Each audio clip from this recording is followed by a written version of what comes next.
When Elijah Monroe stepped through the ornate gates of Fairfield University, he carried more than a worn-out backpack and a second-hand blazer his mum had ironed the night before. He brought with him his mother's hopes, the pride of the estate he grew up on, and a mind sharpened by old books and sleepless nights. He knew some would take issue with him.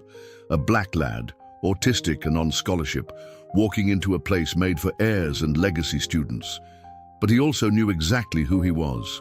And that morning, under grey skies, he wasn't planning to bow his head for anyone. From a young age, Elijah saw the world differently. Hallway noises felt like alarms, bright lights gave him headaches, and sudden changes left him drained. It took years before he could explain this properly.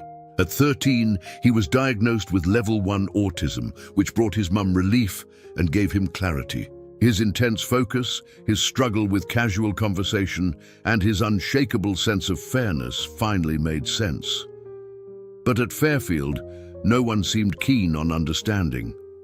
On that campus, being different was a threat to those who thought they already knew how the world ought to work. From the moment he arrived, Elijah felt the stares. His pressed blazer, carefully shined shoes, and neat hair didn't blend in. While others wore expensive labels and carried fancy rucksacks, he carried hard work and quiet strength. As he entered the science building, he heard a sharp whisper, "Lost, are we? The tech college is down the road." The voice came from Hunter Langford, heir to a posh hotel chain and smug leader of Alpha Sigma. Elijah said nothing, just kept walking, counting steps, shoulders back, breathing steady. He knew what this was, and he wasn't here to play games. In advanced physics class, the professor posed a question that silenced the room. How does quantum mechanics relate to gravitational entanglement? Not a soul moved. Everyone sat stiff. Elijah raised his hand. In a calm, clear voice, he explained the concept, linking theories most hadn't grasped yet. The professor nodded, impressed. Hunter rolled his eyes and muttered to his mate, "Probably a quota case." Elijah heard it, but didn't flinch. He'd heard worse. But this time, he wasn't just going to endure. He was here to achieve, and no cheap dig was going to throw him off course. After class, Hunter and his two sidekicks, Mason and Blake, cornered him. They were the classic trio, rich, bored, and dangerous in that posh lad way. "You're on a scholarship, right?" Mason asked, grinning. "At Fairfield, we've got a tradition. New students prove they belong." Elijah stayed silent, but he was reading them. Hunter's pristine trainers, Blake's gold chain, Mason's bitten thumbnail. He clocked everything. Years of Aikido and Muay Thai had taught him. Before you strike, you listen, you wait. And when the time's right, you move with purpose. For now, he just observed. He took a breath and remembered his mum's words. Use your brain, not your fists. Instead of reacting, Elijah pulled out his phone and discreetly hit record. "I'm just here to study," he said, voice steady. But Hunter leaned in closer, arrogance oozing from every pore. "Study all you want. You'll never be one of us." Elijah had heard variations of that line too many times, but something inside him had shifted. This time he wasn't going to react with anger. He'd respond with strategy, and step one was already done. He had it all on video. Down the hallway, someone unexpected passed by. Camilla Wu, editor of the campus paper, known for bold articles on racism at elite schools. Her eyes briefly met Elijah's. She didn't stop, but her phone was clearly recording. Hunter, too cocky to notice, kept talking. Elijah slipped his phone back into his pocket. He now had 2 recordings. He knew racism rarely came with name tags, but when captured on video, it could spark something bigger. Camilla didn't say a word, but her presence was enough. Someone was watching, and someone cared. That afternoon in the cafeteria, Elijah sat alone, as he preferred. The loud voices and clanging dishes rattled his senses, but his noise-canceling headphones helped. Pretending to listen to music, he tuned into conversations around him. What he overheard turned his stomach. "Let's make the scholarship lad look daft during the presentation," Mason had said. They were planning something for the upcoming physics project. Elijah didn't flinch, just opened his notes app and jotted everything down. He'd learned long ago, document everything. One slip from them, properly logged, could be the opening move in a much larger game. The next morning, his locker was plastered with printed scholarship criteria and dropout stats for black students. In the corner, an old photo from 1961, a full graduating class, all white. A handwritten note read, "Back when things were proper." Elijah felt a tight knot in his chest, but before he could react, someone approached. Ana Morales, an archives assistant. "They did the same to my cousin 2 years back," she whispered, handing him more documents, internal letters from Alpha Sigma wrapped in coded tradition speak. Elijah took the papers with a nod. Another thread to pull. At the library, Elijah watched while pretending to study. He noticed how Hunter picked on others too, especially Alejandro Reyes, a quiet lad mocked for his accent. Elijah clenched his fists. His martial arts training told him to intervene, but he resisted. Instead, he opened his notes again and typed out another entry. Each name, each slight, a pattern was forming. This wasn't just about one bully, it was a system, polished and protected. And like every system, it had weaknesses. He just had to find the cracks. He wasn't out for revenge, he was out for disruption. That night, Elijah went over his files, recordings, screenshots, observations, all neatly sorted. He built a digital map linking names, events, and tactics. Where others saw chaos, he saw logic. That was his strength. Martial arts taught him never to attack directly when the enemy held more power. Instead, use their own force against them. That was his plan. He'd use Fairfield's own structure to expose what lay beneath. He didn't need a crowd or a banner, just precision. Quiet, deliberate, strategic precision. The next day in the cafeteria, Hunter tried again. "Hitting the gym to fit in?" he called out. A few laughs followed. Elijah didn't react. This was bait, and the gym had CCTV. He ate quietly, pretending not to notice, but he did notice one thing. Fewer people laughed this time. Some looked away, some looked uncomfortable. The power was shifting, not loudly but noticeably. And when arrogance begins to crack, it only takes a well-placed push to bring the whole thing down. Walking through the corridors, Elijah was approached by Ben Thompson, a second year. "Saw what they did. It's not right." Elijah simply replied, "Thanks." He didn't need followers. He needed patterns. Small allies, like scattered stones, could become a foundation. If people like Ben were starting to speak up, the tide was changing. Elijah wasn't trying to start a movement, but if others wanted to stand with him, he'd make sure there was room. This wasn't about ego. It was about oxygen. Everyone deserved space to breathe. The following class, the professor announced project groups. Elijah was paired with Hunter. The room buzzed. Elijah kept a straight face. Hunter smirked. "Don't ruin my grade," he whispered. Elijah replied, "Respect goes both ways." For the first time, Hunter looked surprised. Maybe he expected fear, maybe mockery. Instead, he got composure. And in that moment, the balance shifted. Elijah didn't just belong, he was setting the tone. After class, Hunter followed him into the computer lab. "You know you don't belong here," he said quietly. "One call, and you're gone." Elijah kept typing, pulling up files. "Interesting, I've got calls to make too."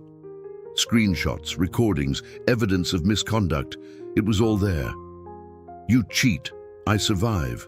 That's the difference." Hunter reached for his laptop, but froze when a soft voice interrupted. "I've got it on camera," said Amy, a lab assistant, pointing to the ceiling. "Every word." Hunter stepped back. Elijah didn't even blink. This wasn't drama. It was control, and the moment had passed him by. That afternoon, Camilla waited on the library steps. "I saw what happened. I've got it too." Elijah nodded. "You've got proof?" she asked. "Plenty," he said. She smiled. "Might be time to share your story." Elijah hesitated. He was tired of being the one who always had to fight, explain, survive.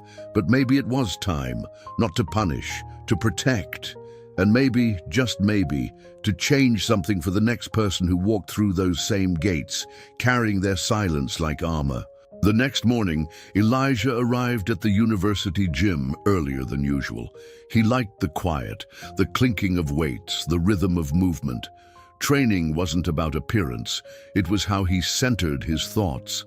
That space wasn't just physical, it was mental. It gave him a sense of control. Most assumed he was trying to fit in. In truth, he was sorting through ideas, grounding himself. In the mirror, he saw his own reflection.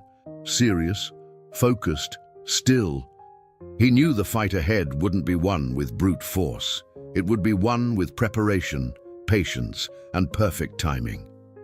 Later in the lab, Hunter appeared with his usual smugness. "We'll start the project tomorrow. I'm busy today." Elijah nodded. No need to push. He already knew Hunter would try to offload the work. The trick was to let him. Meanwhile, Elijah had already begun building the presentation. Diagrams, references, original calculations. Neat and exact. Not to boast. Because he enjoyed it. Maths made sense to him. Unlike people, numbers didn't lie. They followed rules. And rules he understood. Where others saw stress, he saw a puzzle. His mind found comfort in logic. In numbers, he found truth.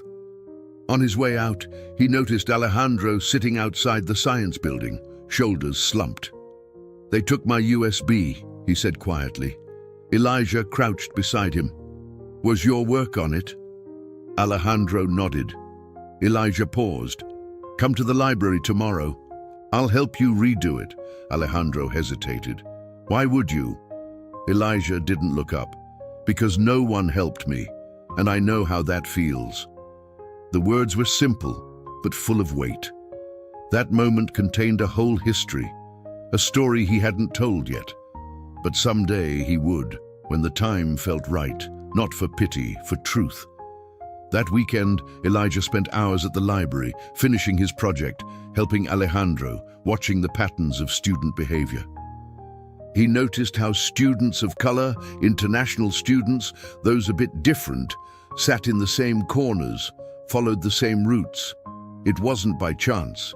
It was survival. Invisible safe zones. Elijah did the same. But he no longer wanted to just survive. He wanted to understand how this place worked. He analyzed it the way he analyzed equations, methodically. He wasn't just studying physics anymore. He was studying Fairfield. Every rule, every loophole, every crack in the surface. On Monday, Camilla asked to speak with him. They stood in the campus square, surrounded by busy students. "Do you trust me?" she asked. Elijah paused. Trust wasn't easy. "Depends," he replied. She smiled. "I've got enough material for a serious piece, but I need your permission to use the recordings." He stared at the ground. "They'll try to shut you up." "That's why I can't do it alone," she said. Elijah breathed in. He didn't like attention. Never had. But maybe bravery sometimes begins right there, in the very discomfort we're taught to avoid. At lunch, Elijah sat with Alejandro and a first-year student named Priya, who'd also been targeted by cheap racist remarks. A few heads turned. People noticed. But he didn't care.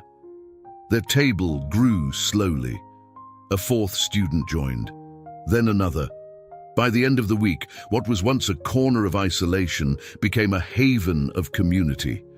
Elijah hadn't planned this, but his quiet resolve, his precision, his presence, it set a tone. People watched him, not because he shouted, but because he didn't. And somehow, that gave others permission to speak. One rainy evening, while finishing his slides, Elijah received an anonymous message. "They're going to mess with your presentation. Watch your back." No sender. He read it twice, then replied, "Thanks." He wasn't paranoid. He'd learnt to trust instincts. He saved his project in 4 different places, printed hard copies, even made a version on his mobile. No loose ends. Some called it obsessive. He called it preparation. This wasn't just about a grade. This was about staying 10 steps ahead, always. Because when the world makes it harder for you, you don't get to leave things to chance. On the day of the presentation, he walked into the lecture hall with that same blazer his mum had pressed. Hunter arrived late. No notes, no effort. "Go on, scholarship lad. Wow us all." Elijah connected his laptop to the projector. He explained complex quantum theories with clarity, linking them to real-world models. The room fell silent. When he finished, a few students clapped. Even the professor seemed surprised. Hunter tried to brush it off. Well, he's the only one who did any work. But no one laughed. For the first time, the charm didn't work. Elijah sat down, calm as ever. Outside, Camilla was waiting. "You were brilliant." Elijah gave a faint smile. "Did you see their faces?" "I did, but you know what they didn't see." He looked at her. "How hard you had to work for it. They haven't got a clue." He exhaled. "They don't, but that's all right. I didn't do it for them." Camilla nodded. "Still, maybe it's time you told the rest." Elijah said nothing. He still wasn't sure. He didn't want labels or pity, but deep down he knew that saying the truth out loud might help others. Not yet, but soon. In the canteen, Hunter tried a new tactic. "You're sharp. Could have sat with us, you know." Elijah stayed silent. "Just stop playing the victim, yeah?" That word made him stop. Victim. Elijah turned to him. "Do I look like a victim to you?" Hunter chuckled. "Nah, you're tough. Just need to loosen up." Elijah tilted his head. "You mistake silence for weakness." Hunter looked away. He didn't understand. Probably never would. But that was fine. Elijah didn't need his approval. He wasn't there to fit in. He was there to challenge the very idea that he had to. News of Elijah's presentation spread quickly. Videos circulated, comments popped up on student forums. "The scholarship lad's a genius." He smashed the whole project, didn't flinch once. Elijah avoided the attention, still trained, still studied, but people began to greet him. A few asked for help. He wasn't sure how to respond. Too much small talk wore him out. But he tried. He'd learnt ways to manage social energy. It didn't come naturally, but he did his best, and maybe, just maybe, that too was a kind of courage. In the lab, Mason approached with that usual smirk. "Heard you're famous now. Want an autograph?" Elijah answered, "The cameras picked up your jokes too." Mason turned pale. "Just banter, mate." "Of course. It always is." Elijah turned back to his screen, unfazed. Mason left quickly. Elijah saved the exchange in his folder, as always. He wasn't eager to use it, but the right time would come, and when it did, no one could say they hadn't been warned. He wasn't impulsive, he was deliberate, and that, in a place built on image, was more threatening than a punch. Meanwhile, Camilla worked on her article. She gathered more testimonies. Some were anonymous, some weren't. She built the piece slowly, fact by fact, waiting only for Elijah's go-ahead. "Whenever you're ready," she said. "I just don't want to come off as playing the victim," he replied. "Then tell them who you are," she said. Elijah didn't respond, but maybe she was right. Maybe it was time to let people see the full picture, not to shock them, but to show them what resilience really looked like. He wasn't certain yet, but the decision was growing inside him. The following week, the university's leadership announced a new committee on academic equity. It was a small win, born from quiet pressure. Camilla mentioned Elijah's role in the push. He didn't like the spotlight, but saw the results. Students approached him with questions, with stories, with thanks. He replied softly, always with purpose, rarely looked people in the eye, spoke plainly. But his words had weight. People listened because he wasn't trying to impress, he was trying to make sense. And that made all the difference. Hunter, meanwhile, was starting to lose his grip. His mates noticed. The charm didn't land anymore. The jokes fell flat. Some began drifting away. The world he built on arrogance was crumbling. Elijah saw it coming. He didn't need to gloat. He knew collapse didn't need force, just a little space. Like in martial arts, it wasn't about striking hard. It was about timing, patience, and precision, and the moment to strike was coming soon. That night, Elijah wrote something he hadn't written in years. I am autistic, and that is my strength.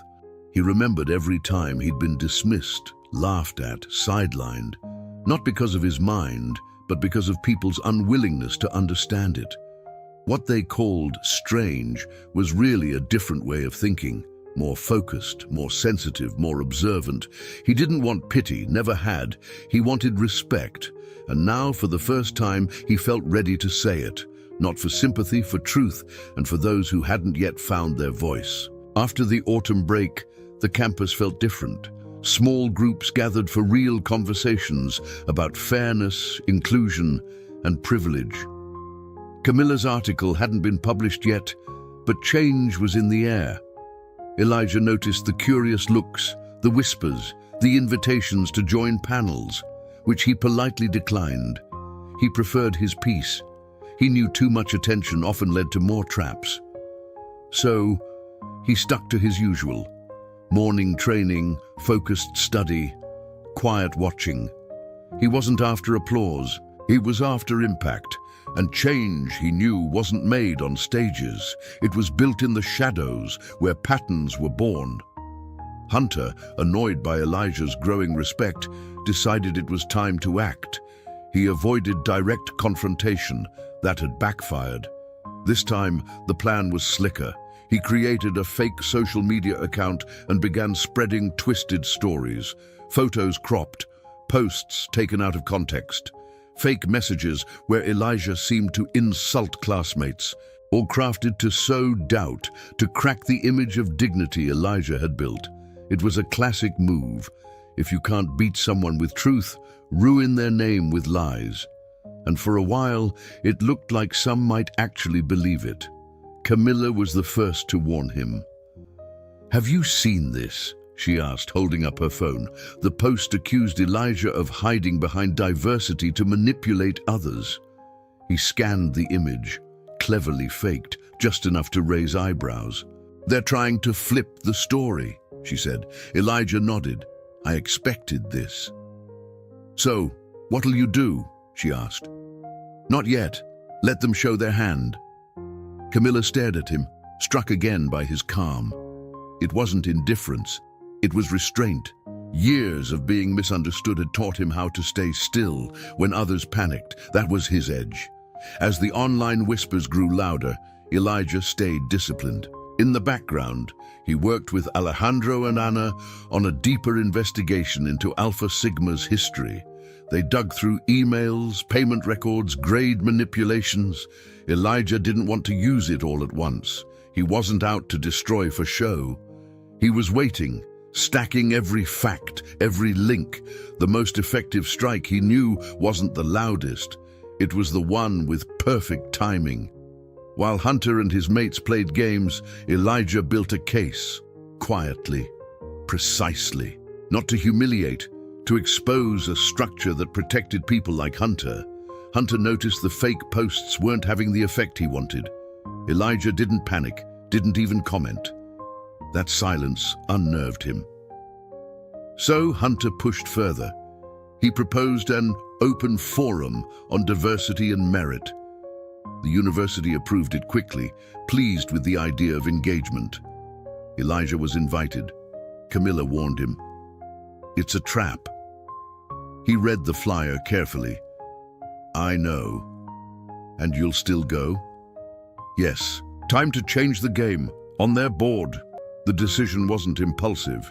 He had a plan, and he was ready to walk into the lion's den on his own terms. The auditorium was full. Hunter wore his best smile when Elijah walked in, steady, dressed in his usual neat but modest style. The first few questions were light, then came the punch. "Do you think it's fair to get a free ride while others pay full tuition?" Hunter asked, loud enough for all. Elijah didn't blink. "I didn't get it. I earned it." A murmur swept the room. "You think your performance is down to your own effort?" "Effort means making the most of what you've got. I didn't have your resources. I built my own." His voice didn't shake. The tension grew. Someone asked anonymously, "Why don't you join more social events?" Comes across a bit standoffish. Elijah took a breath. This was it. "It's not arrogance. It's who I am." Silence. "I'm autistic, diagnosed at 13, level 1. I deal with sensory overload. I struggle with spontaneous chatter. I need more time to understand social cues, but that doesn't make me less capable, just different." The room froze. Hunter shifted uncomfortably. Elijah continued. "People like me spend years pretending just to be accepted. I've decided to stop pretending." He wasn't looking for applause. He was stating fact. The impact was immediate. Camilla was recording. Ana and Alejandro watched with pride. Elijah remained still. "Autism didn't hold me back from getting here. It helped me. My focus, my attention to detail, the way I think, that's all part of it. And I won't hide it just to keep others comfortable." Applause began slowly, then grew louder. Hunter tried to scoff, but the sound fell flat. Elijah turned to him. "What challenges have you overcome, Hunter? What did you fight through to be here?" The question hung in the air. No answer came. None was needed. Hunter didn't respond. The silence did the work. Elijah hadn't asked to embarrass him. He wanted everyone to think. Some arrive here with backpacks full of advantages. Others carry bags full of obstacles. But each of us chooses how we act with what we've got. That's how he closed. And the applause was real, not because he was loud, but because he was true. For the first time, Elijah didn't hide. He owned his story, not to gain sympathy, but to lead with honesty. That day, something shifted, inside him and all around him. Afterwards, dozens of messages reached him. Students with ADHD, anxiety, depression, and others on the spectrum sent him their thanks. "You gave me courage to stop hiding," one message read. Elijah read each one slowly, thoughtfully. He didn't enjoy fanfare. But this felt different. It felt real, a quiet, powerful connection. These people weren't thanking a hero, they were recognizing a mirror. Someone who'd said aloud what they hadn't dared to. He didn't want to be a figurehead. But truth has a way of opening doors, and now those doors were creaking open for others too. But the pushback wasn't over. Hunter gathered what was left of his allies. "He's playing martyr. We need to show he's not perfect," he said. Mason suggested digging into Elijah's past. Photos, old posts, anything they could twist. They were desperate. Meanwhile, Camilla's article was nearly done, and it was damning. Records of test fraud, fake essays, pay-for-grade schemes, all tied to Alpha Sigma. Elijah wasn't out for drama. He was out to hold a system accountable, not for revenge, for justice, not just his, everyone's. The next day, Camilla published it. Fairfield's Traditions, The Cost of Silence. The campus buzzed within hours. Elijah's name wasn't front and center, but his presence was clear. The video from the forum was linked. Screenshots, student testimonials, leaked emails. It was all there. The university responded quickly, opening a full inquiry. Alpha Sigma's activities were suspended. Hunter was called in for questioning. Mason tried deleting things, but it was too late. The damage was done. And it all began with a quiet lad. Autistic, brilliant, focused, who refused to be smaller than he was told to be. Elijah didn't celebrate, didn't gloat, just kept to his routine. He still went to the library, still trained, still studied. But now the looks had changed. Less suspicion, more respect. Even those who hadn't understood him now saw something solid in his presence. Some gave him new titles: the activist, the quiet genius, the one who broke the system.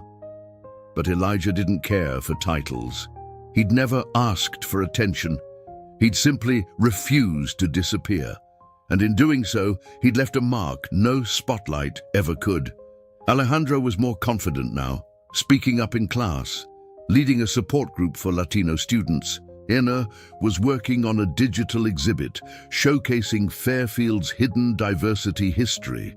Camilla had been invited to speak at journalism panels. Everyone, in their own way, was blooming. And all of it could be traced back to Elijah, not because he shouted, but because he stood, quietly, firmly. And others followed, not because he asked them to, but because he gave them room. Hunter was suspended indefinitely. No ceremony, no farewell, just quiet removal. Some pitied him. Others said it was deserved. Elijah felt neither. He simply believed that real justice teaches, not just punishes.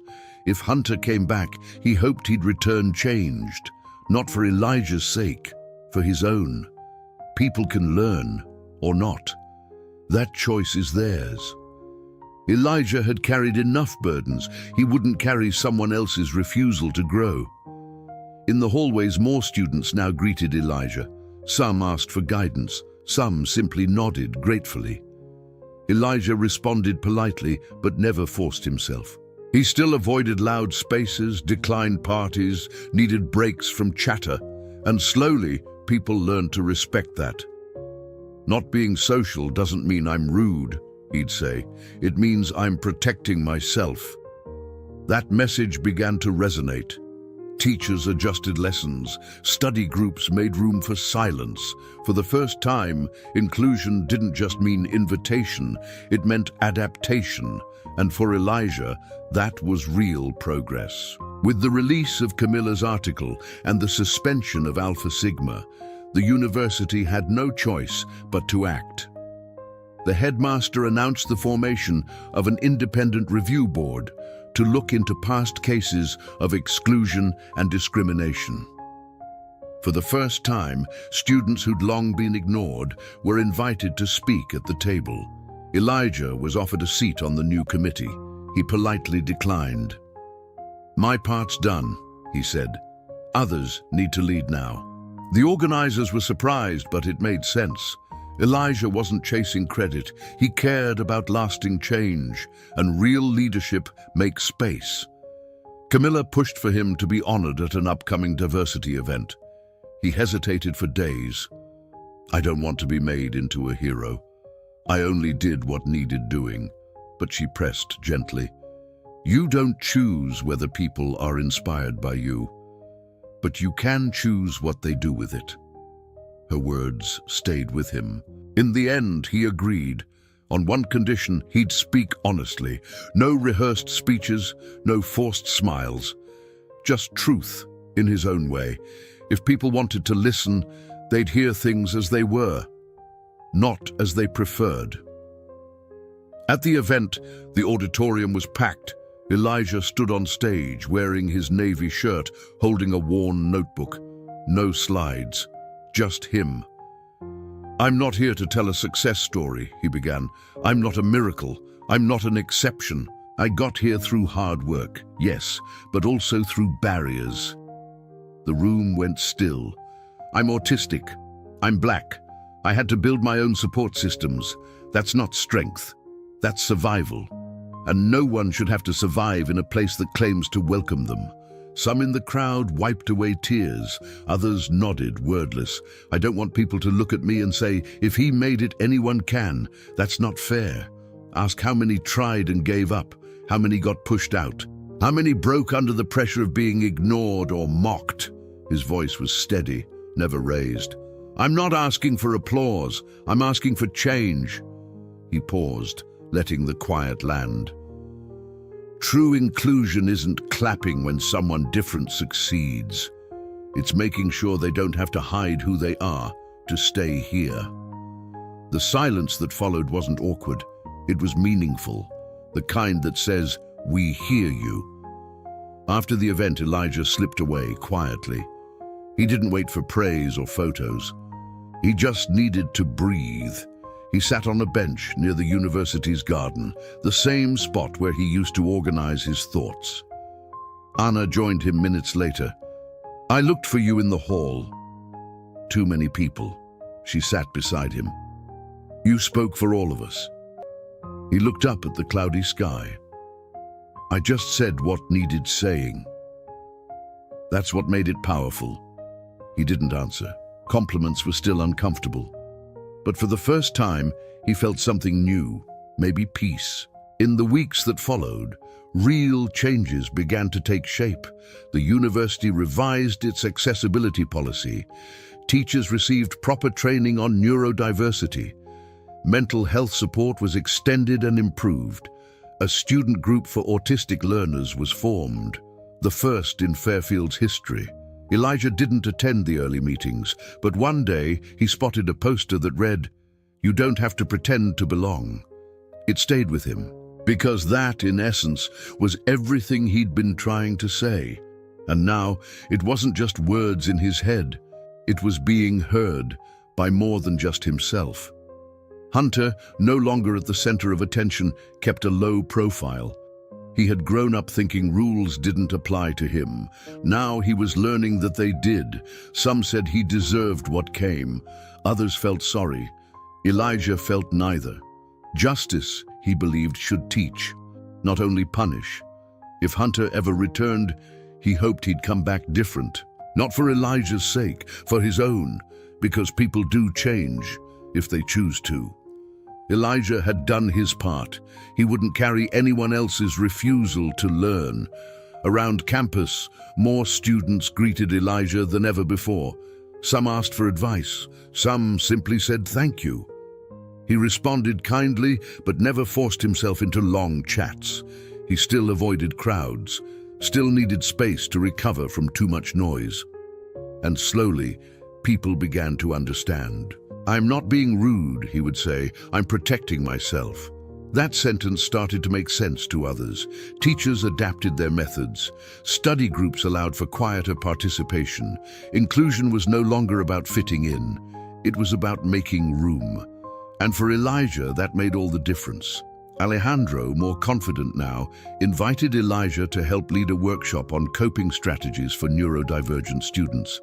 Elijah agreed, but asked for one condition. Don't call me a role model. I just want to share. The workshop filled quickly. Over 30 students showed up. Some spoke openly for the first time. It means more hearing this from someone who understands, one girl said. Elijah replied, it's different when you don't have to translate your whole self just to be understood. That line spread fast across campus. To Elijah, it wasn't poetry. It was a fact. Quiet, honest, true. Camilla, now receiving recognition beyond campus for her reporting, asked Elijah if he'd do a public interview. He declined. I don't want to be used for promotion. She nodded. You're already a voice people trust. Then let me be a steady one, not a symbol. Symbols fade, people stay. That distinction mattered to him. He'd seen how institutions lift a face one day and forget it the next. He didn't want that. He wanted systems to change. Slowly, permanently. And that meant being part of the work, not the poster. During exam season, Elijah kept to his routines. Study, prepare, organize. His notes were color-coded, his pens laid out in the same order each day. Some called it habit. He called it peace. The structure grounded him. It made the outside world manageable. People around him began to see that. No one made comments anymore. They left space, whispered instead of shouting. Teachers asked before switching things last minute. They weren't grand gestures, but they meant more than anyone could know. For the first time, Elijah didn't feel like an inconvenience. He felt accepted, just as he was. On the last day of term, Elijah arrived early at the library. He took his usual seat, unpacked his pens, slipped on his headphones. Before beginning, something unusual caught his eye. A young student approached. "You're Elijah, right?" He nodded. "Just wanted to say thank you. We've never spoken. But you've made things better here." Elijah smiled faintly. "Thanks." The boy walked away. Elijah sat still, holding that moment. That more than any award or speech meant everything. Not loud, not flashy, just real. Someone had seen him and been changed for the better. Leaving the library, Elijah spotted a new display. Diversity is not a favor, it's a strength. The phrase came from Camilla's article, but now it belonged to everyone. Students had left notes, pinned up photos, recommended books about autism, race, fairness. It was like a living wall of stories. Elijah stopped and read quietly. He didn't feel the need to add anything. His contribution was already written across the changes around him, not as headlines, but as habits. That was the legacy that mattered, the kind that doesn't need a nameplate to last. At the end of term ceremony, the top student projects were announced. Elijah and Alejandro's came first. They walked up together, shook hands, accepted the certificate. There was applause. But Elijah's attention wasn't on the stage. It was on the small things. Priya helping first years settle in. Ben, the quiet student who once whispered warnings, now leading talks on justice. Camilla organizing another campaign for accessibility. That was the win. That's what he'd fought for, not the moment, the momentum. On the way home, Elijah received a message from his mum. "Saw the ceremony online. So proud of you." He replied with a photo and a simple message. "Did it the way you taught me, calm and steady." She sent back heart emojis and proud words. He smiled, because in truth, it had all started with her quiet faith, her constant presence. The world had thrown a lot at him, but she taught him to stay rooted. He still had challenges ahead. But now he had something even more powerful, belief in who he was, unshakable. Sitting by the bus window, watching the campus fade behind him, Elijah took a long breath. He thought about the months gone by, the quiet battles, the soft victories, the moments when he almost gave in, but didn't. And now he wasn't just standing, he belonged. Not because others said so, because he knew it for himself. He wasn't a martyr, or a genius, or an exception. He was Elijah, autistic, black, focused, disciplined, true to himself. And for the first time, that was enough. More than enough. It was everything. The new term began with a quiet sense of renewal. New students arrived, and returning ones walked with different posture. Elijah noticed. No longer the awkward glances or subtle jabs when he passed. Classrooms looked more mixed. Clubs had broadened their topics. It was subtle but real. The world hadn't suddenly become fair, but this corner of it had grown softer, more thoughtful. Elijah, as always, remained in the background. He kept to his routines. Morning exercise, silent study, quiet note-taking, not because he feared change, but because structure gave him peace, and peace, for him, was power. At the first meeting of the new Inclusion Committee, Camilla made an announcement. "We'll have neurodivergent student reps on the council now." Applause filled the room. Elijah sat nearby, listening. He'd been invited to join, but declined again. Not out of pride. He just knew his strengths lay elsewhere. Alejandro now led a multicultural student support group. Priya was organizing welcome events. Anna had begun a project tracing Fairfield's forgotten diversity. The web they'd once built to survive had become a network for building. Elijah saw it, felt it, and knew it was better shared than owned. Then, out of the blue, Hunter returned, quietly, no fanfare. Just walked into a lecture one morning and sat in the back. There were murmurs, side glances, but no one shouted. Elijah noticed, of course. Hunter looked thinner, no expensive smile, no entourage. Over the weeks he kept his head down, made notes, avoided nonsense. Some ignored him, others sneered. Elijah did neither. He watched, measured. Real change didn't happen in speeches, it happened in small habits. If Hunter wanted to change, he'd have to prove it over time. Elijah didn't judge, but he didn't forget either. One day after class, Hunter approached. Elijah, calm voice. Elijah stopped. Just wanted to say thanks for not wrecking me. Elijah met his eye. You did that on your own. Hunter nodded. I know. Silence. Then, if you ever want to talk about what you've lived through, I'd listen. Elijah raised an eyebrow. He hadn't expected that. I've got a lot to learn, Hunter added. Elijah replied simply, we all do, and walked on. It wasn't forgiveness, but maybe it was a beginning, not of friendship, of understanding, and that in itself was rare. Slowly, Hunter began turning up to study groups, sat quietly, asked no favors. Once, he corrected his own mistake in front of others. No excuses. It made people pause. Elijah noticed. He didn't leap to trust, but he watched, always watching, not with suspicion, with caution. He'd learned that trust isn't given, it's earned bit by bit. If Hunter really meant to learn, he'd do it step by step. Elijah wasn't there to punish. He was there to avoid the same harm repeating itself. And sometimes, the best way to break a cycle is simply not to continue it. At a neurodivergent student event, Elijah was asked to share his story with new students. Speak from your experience, they said. He made a short, simple presentation. Few slides, long pauses, clear, unhurried speech. You'll hear people say you need to act like everyone else to make it. I tried that, nearly lost myself. The room went still. When I began to accept my mind as it is, I stopped surviving and started living. Some students took notes, others cried quietly. Once again, Elijah built a bridge, not with drama, with truth, spoken plainly. Afterwards, a young lad approached.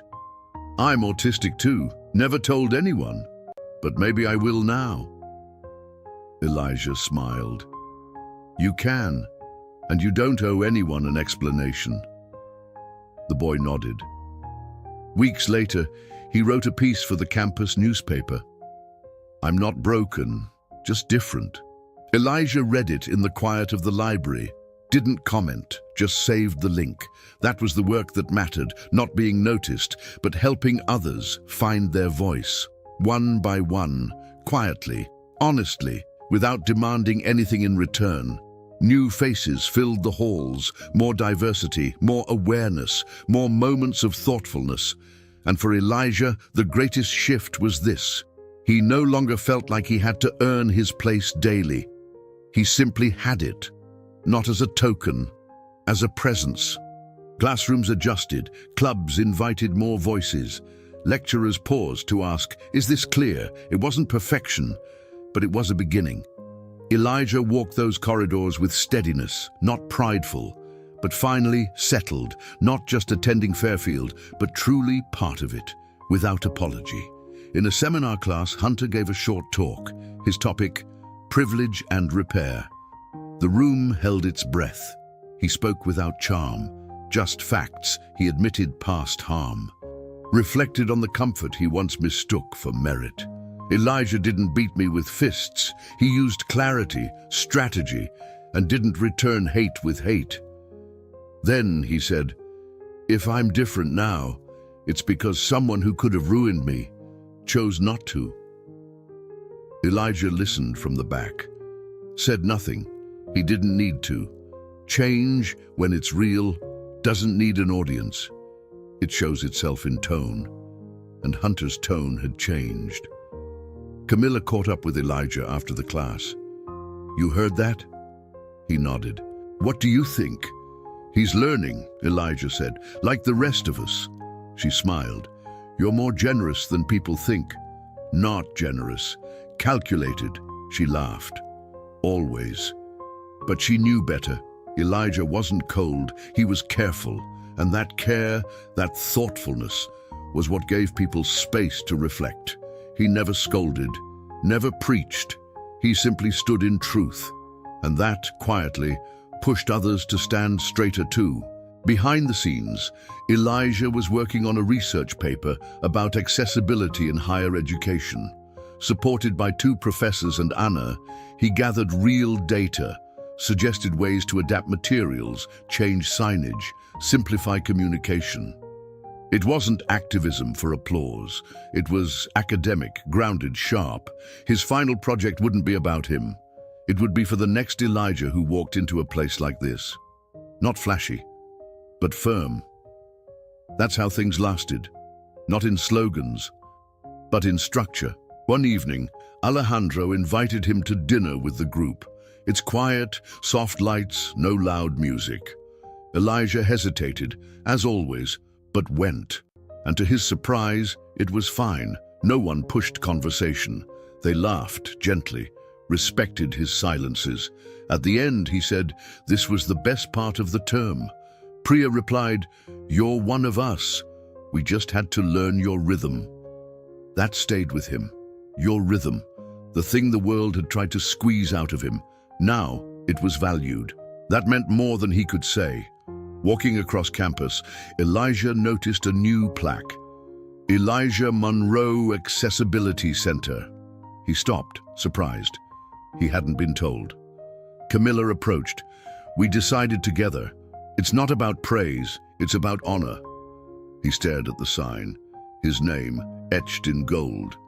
Not as a mascot, as a marker, not a statue, a door, for others, for those still trying to find their voice. He didn't feel proud exactly, more rooted. If that space helped even one person breathe easier, then yes, it was worth it. Graduation approached. Elijah spent more hours in the library, working on his final paper. Sometimes he paused to watch others, new students arriving, groups sharing notes. There was a lightness now, and not just in the halls, in him.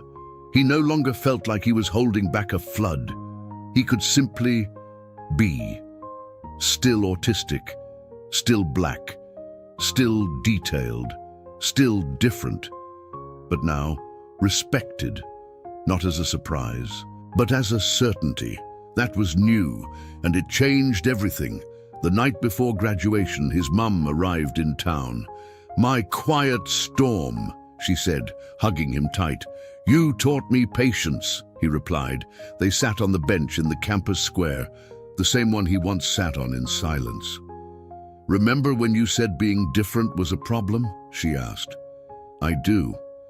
"What about now?" He smiled. "Now it's an advantage." She wiped a tear. "It's not just an advantage, it's your legacy." He said nothing, just held her hand, because sometimes the most powerful words are the ones not spoken. On graduation morning, Elijah dressed slowly, straightened his robe, looked in the mirror. He didn't see a hero. He saw someone still becoming. He grabbed his notebook, filled with drawings, equations, quotes. On a blank page, he wrote, "Being different doesn't make me distant. It makes me grounded." Then he closed it, tucked it under his arm, and walked out, steady as always, ready to receive his certificate, not for the applause, but for what it meant, that he'd stayed true, that he'd stayed himself. The hall was packed. Parents, siblings, lecturers, friends. A buzz filled the air. Elijah stayed calm. Crowds still drained him, but he'd prepared. Breathing exercises, quiet headphones in his pocket just in case. Everything loud and bright, but not overwhelming this time. His name was called. He rose, walked to the stage with quiet poise. The same walk he'd done across so many hallways. He took his diploma, posed briefly, and stepped back down. No big smile, just a soft one. This wasn't about celebration, it was about proof. He hadn't just made it, he'd made it as himself. Outside, Camilla found him. "That's it, you're done." Elijah nodded. "What's next?" she asked. "Keep going." She grinned. "Have you thought about teaching?" He paused. "Not yet. You've got a lot to pass on. Maybe. But first, I want to watch more." She knew that answer well. Elijah had always learned by watching, not rushing. "Then write a book," she said. "Maybe one day." And maybe he would. But for now, he just wanted to walk the campus one last time, not as the outsider, not as the troublemaker, just as someone who had earned every step. As he walked the paths he once avoided, Elijah noticed the new signs. Sensory-friendly study space, quiet hour in dining hall, alternative participation options available. He paused by each. These weren't grand monuments. They were systems built to stay. And they'd come from meetings, memos, and one quiet student who insisted on being understood. In the library entrance, he read a small sign he hadn't seen before. Here, silence became a bridge. Difference became strength. He didn't know who wrote it, but it felt right. He took one more breath, then kept walking. His work wasn't done, just moving forward. Back in his room, he began to pack. Notebooks, textbooks, letters, folded bits of old posters. Every item meant something. In a plain envelope, he kept the original draft of the speech where he first said he was autistic. His handwriting was shaky, parts crossed out, other lines rewritten again and again. He reread it quietly, remembered the nerves, the fear, the strength. He didn't cry, but he closed his eyes for a moment, then placed it gently into his bag. He wasn't trying to forget. He was bringing it with him, because that voice, finally, was his. In the library, his usual table had something left behind, a note, just a few words. "Thanks for proving the impossible has a method." Elijah read it twice, then left it there. Someone else might need it more than he did. That was the point. Not to collect praise, but to pass it on. On the way out, he spotted a first-year reading his article on accessibility. The boy looked up, wide-eyed. Elijah gave a small nod. That was enough. He didn't need recognition.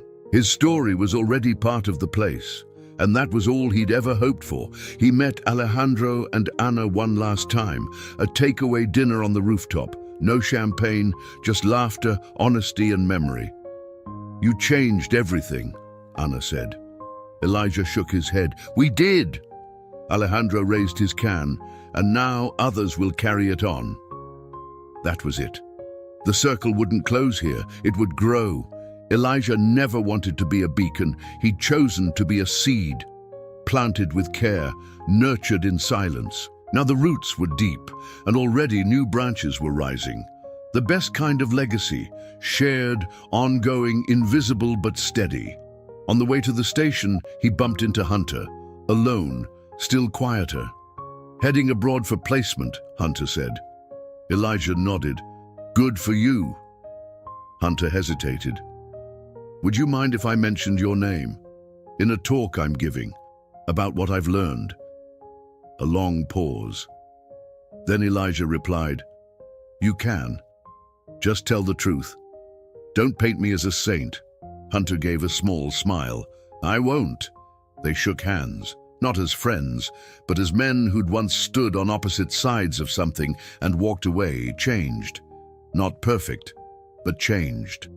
On the train, Elijah sat by the window, pulled out his notebook, started a fresh list. Things I've learned. First, focus is a strength. Second, you don't need to be loud to be heard. Third, being different isn't a problem. Hiding it is. He filled the page as the countryside rolled by.